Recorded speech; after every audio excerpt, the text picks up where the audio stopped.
Howdy, gang, and happy holidays. Welcome once again to the Duct Tape Studios. I'm Jeff McAleer, your host here at the Gaming Gang channel.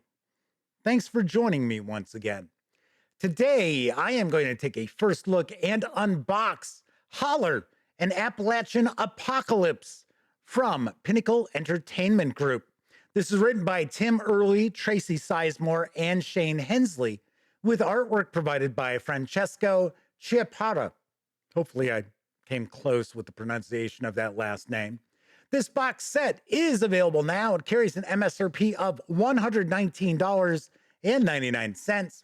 You can grab just the 248-page core hardcover for $44.99, or grab just the PDF alone over at DriveThruRPG for $24.99.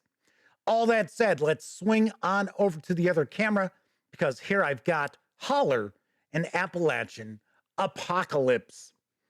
So, a few things I do want to point out before we dive on in. First of all, this box is hefty. This box has a lot of heft to it. The fine folks over at Pinnacle Entertainment Group were kind enough to provide me with this review copy, but neither I nor anyone else affiliated with the Gaming Gang has received any other sort of compensation for me to share this coverage with you. These days, it's very, very important that you know that. Now, I do understand we do have a core setting book in here. I think we've got an adventure in here also. We're not going to look at each and every page, but I do want to give you a very good feel for what you're going to find in those books as well as in this boxed set. So keep in mind also the adventure, even though I know nothing about it, we might see some spoilers as I page through. So if you're a player and your game master has picked up Holler, when we get to the adventure, I would definitely recommend tune out at that point. So let's take a look at the back here, but first I'm going to get the shrink wrap off. Life's hard in the Holler. In the mines, mills, and mountains of Appalachia, evil stirs. Ghosts, monsters, and fae stalk the wilderness, while industry and pollution choke the land in an all-pervasive gloom. Polluted streams and tainted landscapes are ravaged by the mysterious blight, and ordinary folk eke out an existence in an isolated, haunted landscape. Caught between their fear of the supernatural and the crushing control of the company, they look to you to lead them. As heroes of Holler, you are everyday folk, determined to fight against the oppression of the company. To put things right, you must forge bonds with your neighbors and your kin, nurture a fierce independence, and strive to kindle a spark of hope. Do you have what it takes to overthrow the industrial oppressors and cast the demons back into the darkness? Can you survive the Holler? So we have a setting book, GM screen, adventure, poster map. We get an action deck. Yes, I did recently review Deadlands, The Weird West, and I did ding it as far as the review score because it didn't have an action deck. But we get one here. We get an archetype deck of cards, or series of archetype cards, 25 bennies, set of dice. We get pawns, and we also get scene setter cards. So this is jam-packed. As I mentioned, this box is heavy. All right, let's get it opened up. And I think what we'll do, all right, come on. Here we go. I think we will look let's look at the books first, and then we will get into the decks of cards and all the additional goodies here. It looks like there might be some bookmarks there.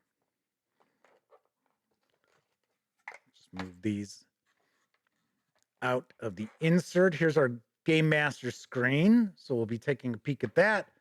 Here are our bennies. And then here is our core setting book. We've got our dice kind of slipped into the side here. That's kind of wild. Oh, we get the sort of golden dice.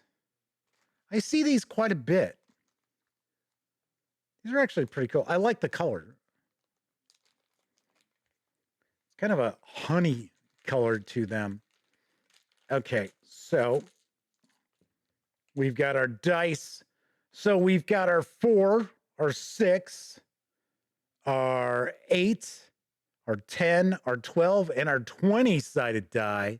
And then we got our wild die. If you're familiar with Savage Worlds, let's see, what do we have on the face here? We get an owl. So we get a little owl face for our 6. So there are the dice.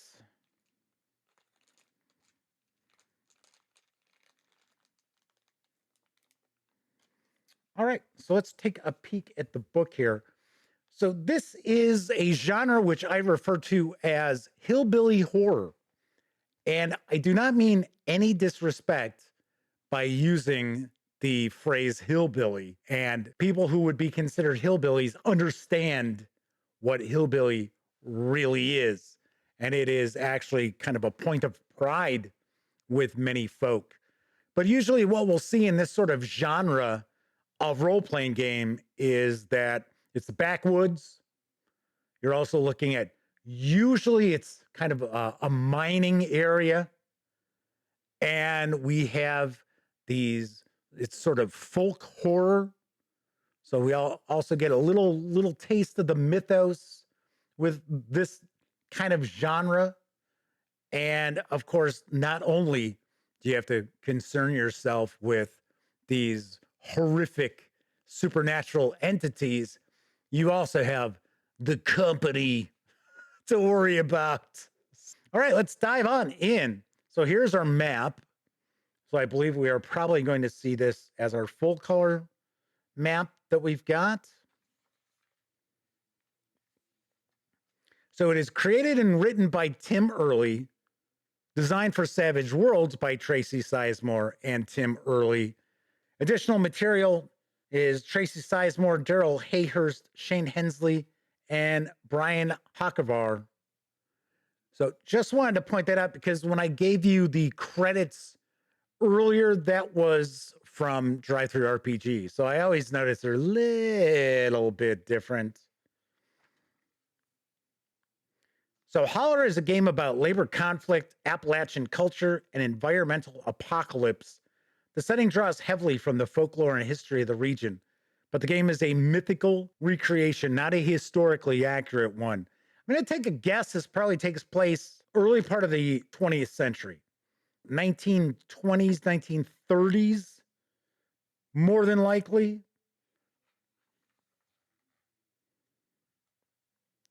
So we've got the Writer's Curse, Where Things Stand, the Big Boys. So the Big Boys are an association of 8 tycoons and their powerful families who hail from the city, an almost mythical construct in the imagination of Holler residents, a place of scarifying hustle and bustle and untold riches. Cool. Appalachian stereotypes and cultural awareness. What I would probably recommend if you have not seen the movie Matewan, it is an excellent film. It's an older movie, came out, gosh, I want to say in the 1980s, probably late 1980s. It's a John Sayles film, but it is about miners and how miners were under the thumb of the corporations that they worked for, the mining companies they worked for. And it's about trying to create a union, but you'll get a lot of background about this sort of setting. I would also take a guess. You could probably check out the show Justified, although granted, it's a crime show, cop show. Excellent show, I should point out. Timothy Oliphant's really good in it. But that also kind of has well, it's not Appalachian. If I remember right, it's Kentucky, but still a little bit of the backwoods. Kind of get a feel for that as well. I believe you must have the Savage Worlds core rulebook in order to use this. So this is not a full-fledged rule book in itself. It is a setting book. So we're going to have new hindrances, new edges, no doubt. So now we have grudges and goals. Every player character has a grudge against the big boys caused by the trauma of a heinous event. Role-playing your grudge not only helps define personality and backstory, but may occasionally get you rewards in the form of bennies from the shift boss. So that must be our game master, is the shift boss. Then you got a goal, which directly results from your grudge. What action or condition does your malcontent want to bring about to settle her grudge? The more specific and personal, the better, and you can refine it as you play and begin to understand your character and the setting. All right. Nice. So it says, you may notice there's no research skill. That's because knowledge in the Holler is passed along through tales and firsthand accounts, not generally documented in books. With that in mind, knowledge skills in the Holler are separated into distinct areas: common knowledge, folklore, occult, and survival. All right. So we're going to start off with some new hindrances, feuds. There you go. The Hatfields and McCoys, a heathen, raw nerves. So we got new edges, arcane background. You're blessed. Combat edge, don't get 'em riled. Professional edges, picking and grinning. Weird edges, auger. Tell it like folks tell it. For all its other trappings, Holler is a game about stories, true ones, false ones, small myths, and great legends, and the connections between the human beings that breathe them into being. The more energy you put into crafting your character's story, the more the world will give back. Bluegrass pickers sing impromptu ballads and ditties. Granny women create their own folk tales. Miners recount their harrowing experiences beneath the earth. Holy rollers opine about their mythical experiences. Moonshiners brag about their greatest escapes and most devilish batches of shine. Gougers intimidate with tales of their most gruesome fights. These stories add layers of depth and fun to a game that the shift boss alone could never generate. Sweet. Very cool. All right. So we have Faith Healer, Soothsayer. Those are some weird edges. So gear, we've got barter system, different pieces of gear, life in the Holler. So we're going to get a gazetteer. So we got Corncob Gap, Cussfoot Fens, Hogback Hills, Piney Dirge Plateau. History of gouging. Must be brawlers. Gouging, also called rough and tumble fighting, was not unique to Appalachia, but was a popular form of bare-knuckled brawling in rural parts of the United States, primarily the Southeast, in the 18th and 19th centuries. It was a way for folks to solve local disputes when there was no law enforcement or other municipal bodies to intervene. Sometimes there were weapons involved, and sometimes, yes, an eye got gouged out. Successful fighters sometimes became local heroes. Even though the fighting could be super dirty, there was a sense of honor among the combatants as they were fighting for their pride in what they believed were just causes. Gouging waned with the advent of the Bowie knife, as that instrument made fights a lot more dangerous. If you have never seen a Bowie knife, I certainly recommend Google it. They are massive. They are huge. So you got everyday living. So the weird ways. So discussion about magic and arcane backgrounds. So we have the blessed, or maybe it's blessed. Shift boss setting rules. So we've got the blight. Blight is far more than environmental doom and a spectacular light show. It contains a strange ephemeral energy that courses through the atmosphere and infuses the bodies of those it enshrouds, corrupting the soul, but granting power and strength. Well, big boys, intimidation, and oppression tactics. Yes, the company script. If you were a miner and you were working for a mining company, they didn't pay you in greenbacks. They didn't pay you in US currency. You got company script, which was only usable at the company store. And of course, the prices on everything were jacked up incredibly.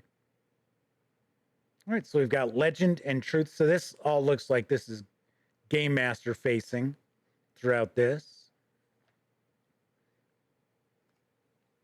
Gotta say, my interest is piqued. These are legendary landmarks. Scrugging Knob, the Weaver Falls. Oh, so these are also locations that are part of the adventure. Because I think it's possible we actually get a plot point campaign with this. So we might see a bit longer adventure than we normally would see in a box set. So the adventure with Deadlands was right about 30 pages. I think it was 31 pages, if I remember correctly. Where you have a name generator. It's kind of cool. Oh, personality traits, motivation, quirks, political persuasion. That's kind of cool. A campaign summary. All right. Being the big boys. So this is Blasted Beauty, I believe is the name of the adventure. And the adventure is in this book.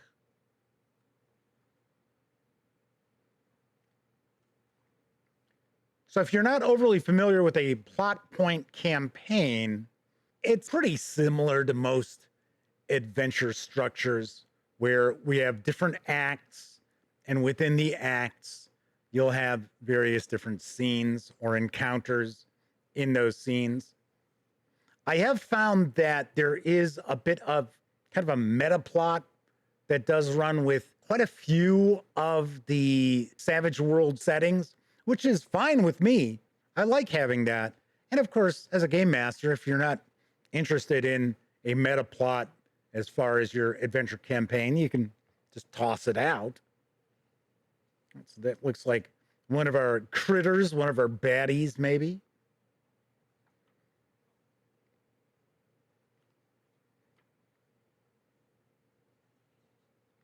Yeah, there's quite a bit going on in here. I'm thinking we'll probably see a bestiary towards the end of this book.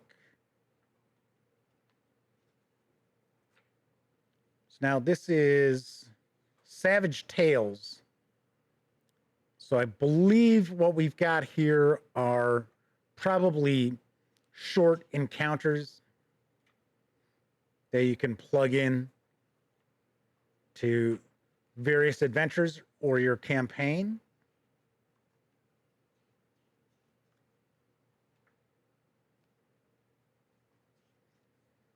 I wonder if this is based on a comic book, because the artwork does have a comic character design to it.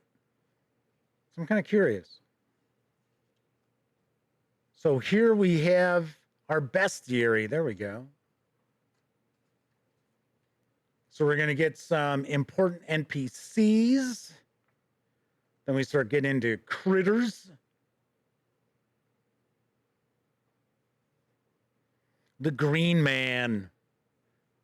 The Green Man might only be confined to a common folk art image that followed the miners and mill workers from the old world. Found carved into the walls of inns and taverns, the image depicts the face of a man bearing a dispassionate expression, his head adorned with a wreath of vines. The hell is that? See, it's a sheep squatch. Okay. So it says Some forms of animal husbandry should be outlawed, and they are, but that don't stop folks from practicing the bestial arts. It's always interesting to see what mates with what and what won't, and what might come of such a union. That's pretty wild. So we had demons.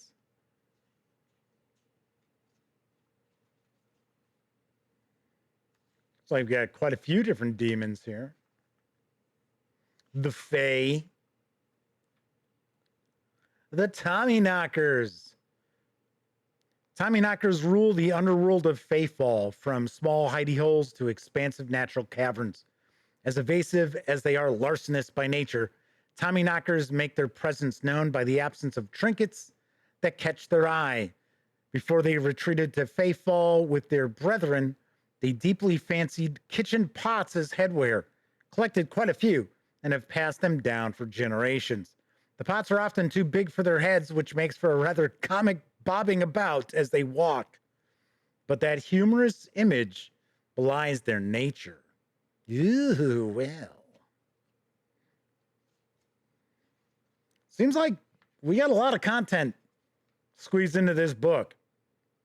Machines of Death.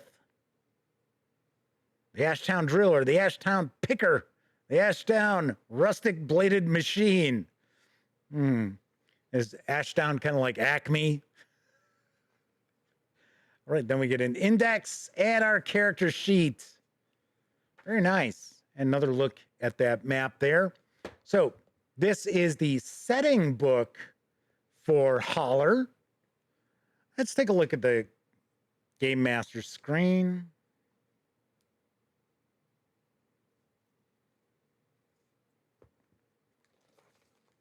So it is a landscape screen.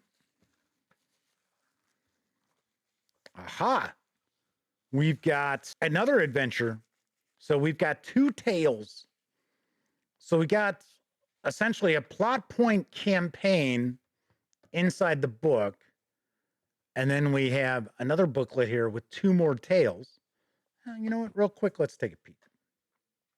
See what we've got. Uh-oh, sensitive topics. Watch out. So we've got the Savior of Hollow Oak.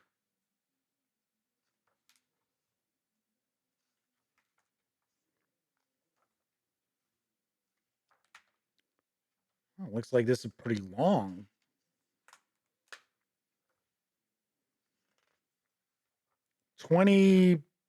Essentially 22 pages. And then we have Winter's a Comin'. This looks far shorter. And this looks like this is maybe about 10 pages. Very cool. All right, so that is the little adventure booklet that comes with the Game Master screen. Let's take a peek here.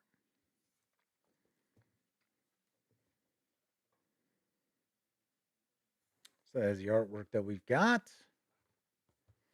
Then we've got combat options and situational rules, which is normally what we see on this panel for the Savage Worlds setting Game Master screens. Combat damage, injury table, fear. Here we get reaction table, haunted table, pushing through the otherness, and Appalachian accent and dialect. That's pretty wild. Put the A prefix in front of your verbs on occasion. I was a-going to knock that sheep squash on his noggin, but he knocked me first. Or, hold ye horses, I'm a-fixin' to heal ye. All right, so that is that. Okay, here's the map. It's kind of small. That's fine. Dual-sided. Yep. This must be the company headquarters. Boo, hiss, boo. So we got figure flats. Let's take a peek at these. Looks like we've got maybe 3 punch boards here. That's nice.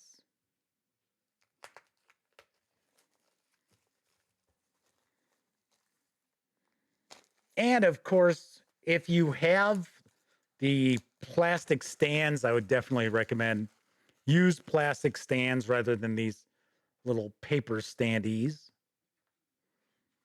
Looks like we've got quite a few. So we got the various different archetypes. There's our miner. All right, front and back. So we have rear facing.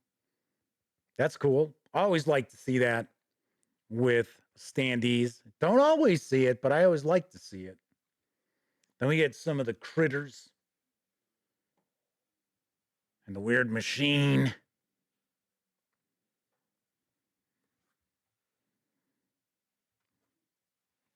So there we go with those. Oh, we actually have 4 sheets. So it looks like some of these are probably just kind of, these are sort of minion types because I believe we have multiples of them. It's kind of cool. With the pumpkin head. And I don't think it's a bad guy because I saw a piece of artwork that looked like it was helping some of the folks of the Holler. We shall find out. And we have some repeats of some here, but then we have others that are new on this. So there we go. So we have 4 sheets of standees or figure flats, whatever you want to refer to them as. So it looks like these are bookmarks.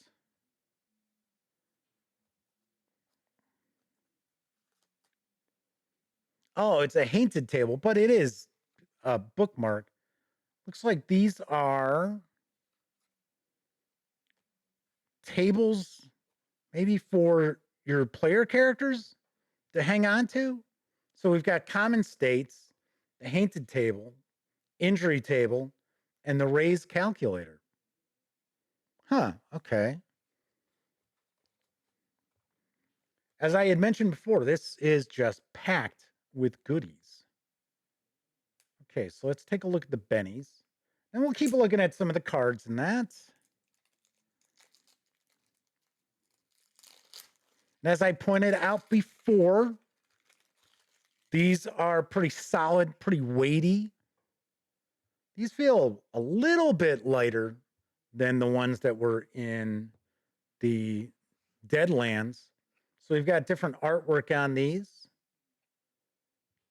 Usually I think we see 5 different pieces of art. Okay, so those are all that one. Then we've got this.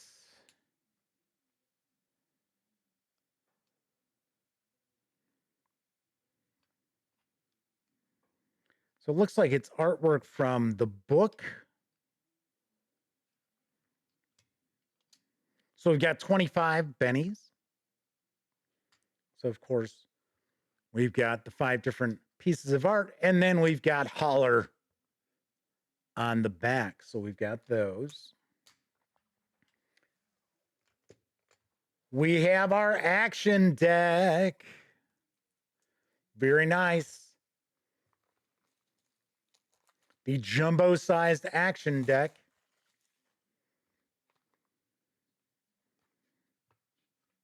And it does appear, what is that, the Mothman? Might be. That might be the Mothman. The Jersey Devil, although this is Appalachia or Appalachia. I usually say Appalachia, but I think it's supposed to be Appalachia. So here we've got artwork.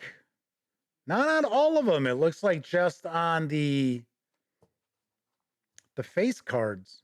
Huh. Okay, well, that's fine. Kind of surprised. But that's all right. So here we've got Ace, King, Queen.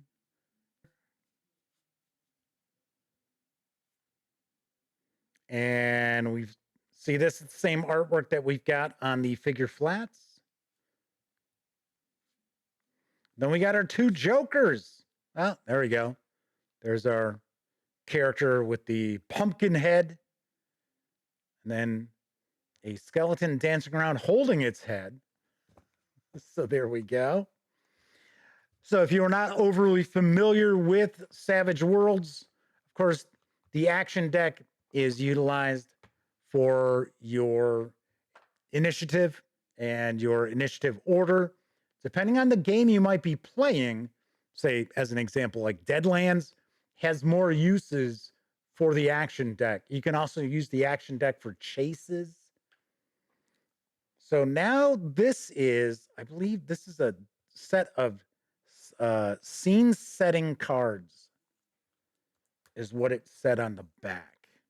So I believe we're going to get some artwork, and the artwork probably is in tune with the adventure that's in the book. So we got the Ashdown Textile Mill, Galloway Mine, Orchard Lake Company Store, Gulfside Dirt Track. All right, so it looks as if this is maybe 40s. We got the Baden Mountain Tunnel, Spinning Room, Bondurant Asylum, Blasted Beauty, which is actually the title of that adventure, Moonshine Still, Requisition Yard, and Tent City Piney Dirge. So we got those. And then lastly, we have our archetype cards.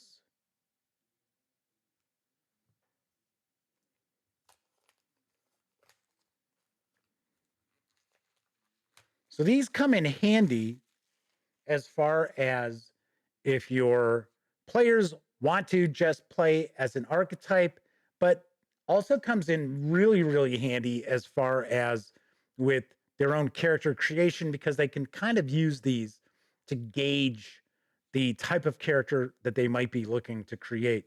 So we got our Bluegrass Picker. So we're going to get an example of their grudge, their hindrances, their edges, and their gear, as well as their advances that they might make as they improve. So we got the Gouger, the Granny Woman, the Holy Roller. There's that miner again. The Moonshiner, the Peddler, the Seer, the Logger, the Mountaineer, the Curious Youth, and the Tinker. All right. So we've got the archetype cards, the scene setting cards. We've got the action deck. We have these essentially bookmarks that have the various different informational tables, which are also part of the Game Master screen. Actually, I should put the book and the adventure and the Game Master screen in here first. All right, so we've got our Game Master screen, our two adventures that come with the Game Master screen. We've got the 248-page core setting book. We have got those little informational counters. We got the action deck. We've got these other cards. We've got our bennies. Let's get all our bennies in here. There we go. We've got our dice. Squeeze those on in. We've got our 4 sheets of figure flats, as well as our map of the Holler. And that is what we find when we take everything from Holler and Appalachian Apocalypse outside the box. All right, I will have a review of Holler in the not too distant future. This looks pretty interesting. As I said, I am intrigued. So stay tuned. Once again, I will have a review in the not too distant future. All righty then. Once again, that was Holler and Appalachian Apocalypse from Pinnacle Entertainment Group. This box set carries an MSRP of $119.99. You can grab just that core setting book we were taking a look at. That carries an MSRP of $44.99. Or you can grab that in PDF over at DriveThruRPG for $24.99. All right, that is it for this time out. Once again, everybody, happy holidays to you all. And of course, if you like this video, please give the video a thumbs up. Subscribe to the Gaming Gang channel if you haven't already. And if you do subscribe, don't forget, ring that bell, because it'll not only let you know when I share videos such as this first look, it'll also inform you when my live stream, the Gaming Gang Dispatch, airs Tuesday, Wednesday, and Thursday evenings right here on YouTube at 7 p.m. Central. Of course, when you're not watching videos on the Gaming Gang channel, be sure to visit thegaminggang.com for all latest in tabletop gaming news, reviews, and a whole lot more you will not find here on the YouTube channel. All right. Thank you very kindly for hanging out. Once again, I'm Jeff McAleer. Until I see you next time, here's hoping all of you get to enjoy plenty of great gaming with your gang.